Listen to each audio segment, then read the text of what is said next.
عليكم ورحمة الله وبركاته.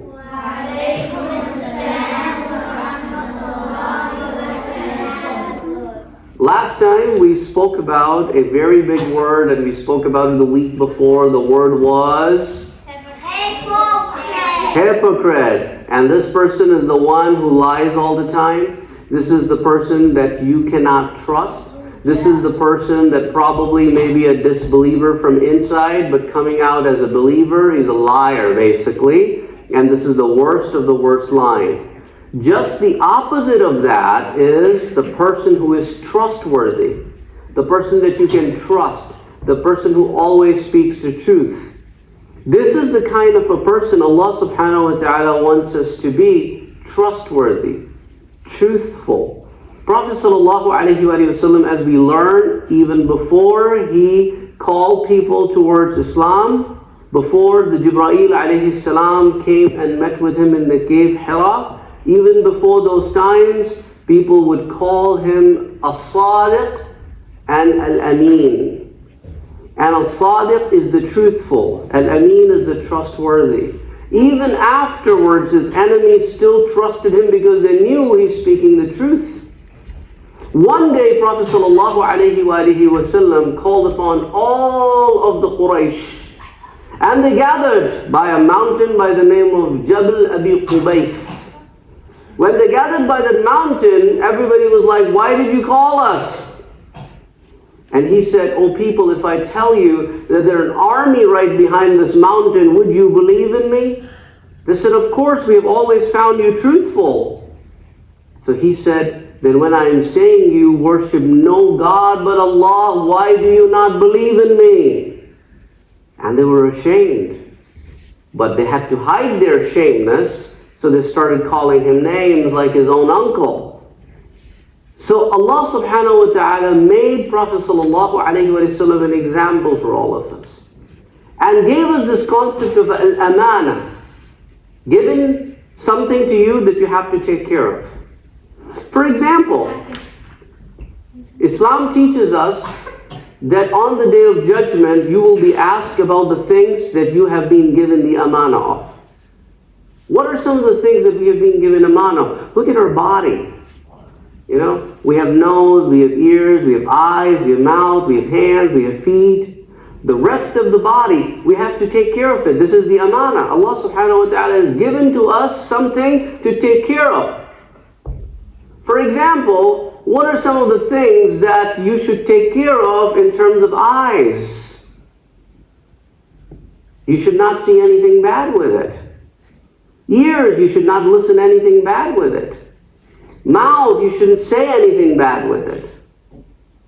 Similarly, your hand, you shouldn't do anything bad with it. Feet, you should not do anything bad with it.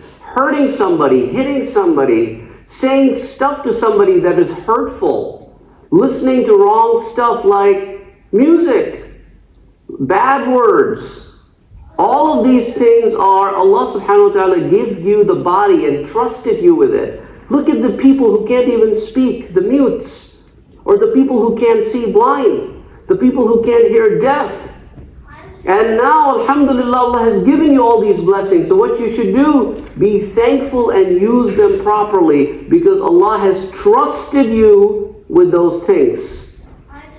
So we have to take care of our body. That's an amana. So Allah subhanahu wa ta'ala has given us a few more things. Yes, go ahead. Did I use my ears to listen to my baby brother? Baby brother is doing what? Laughing, right? Is laughing not a bad thing to listen to, right? So you should basically use it to do good things. Similarly, Allah subhanahu wa ta'ala has ordered us to be here in the school, right? To do what? Learn? Because Allah subhanahu wa ta'ala has ordered us to learn. If you come here and you fool around, you play, you don't learn, what happens? You're breaking the trust. Like a lot of you have not turned in your goal of the week in time. That's breaking the trust. So you have to make sure that you turn in your stuff in time, because that is affecting your grades. Yes? What if you don't know anything? I don't know what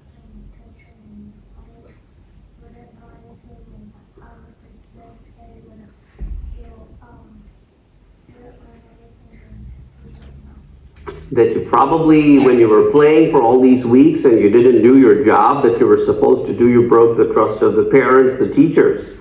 And if you were causing disruptions in the classroom, that means you also are wasting other people's time. So all of these things are considered to be bad.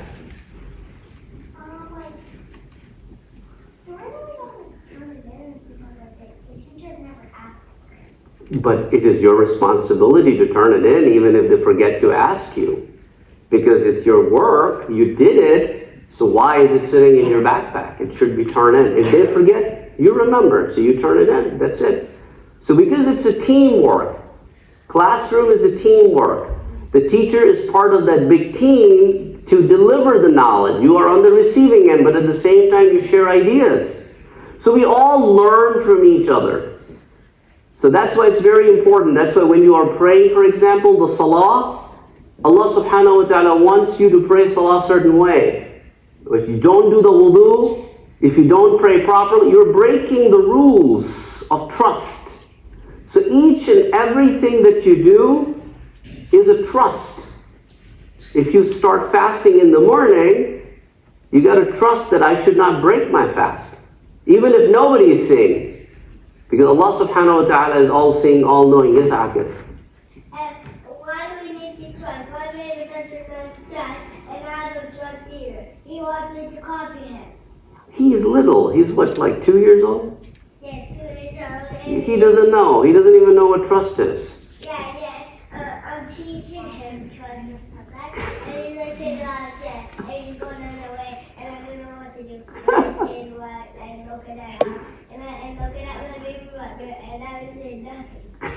So when they grow up, when you guys grow up, you start learning things like you're learning over here. Go back in your real life and apply these things. That basically, the whole point of goal of the week is to give you those ideas that can help you become a better person, a better Muslim, and get connected with Allah subhanahu wa ta'ala and His book. That's the point. That's why it's called goal of the week. That means something you should practice all week long. Like this goal of the week, it says choose one of the body, limbs, or organs in the image that is shown in the goal of the week and circle it. And on the back, answer the following questions. How can you use this body part in a way that is trustworthy?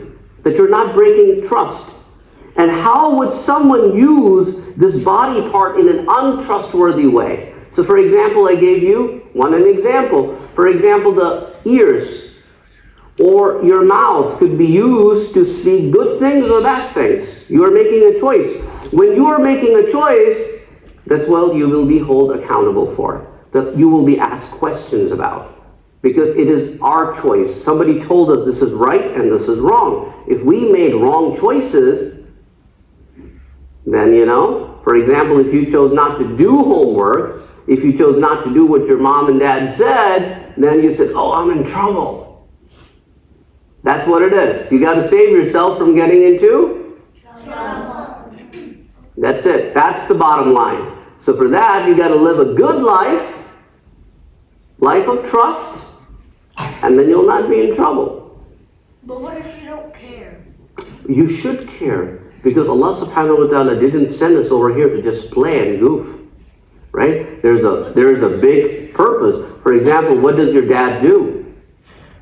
He takes care of the entire family, or your mom takes care. So there is a goal. Now, when you grow up, you have a responsibility too. You will take care of yourself, the people around you. So when you grow up, your responsibility is there. So you will get a purpose. Right now, as a kid, you don't really see much, but right now your purpose is to do good in your school. And to be a good person.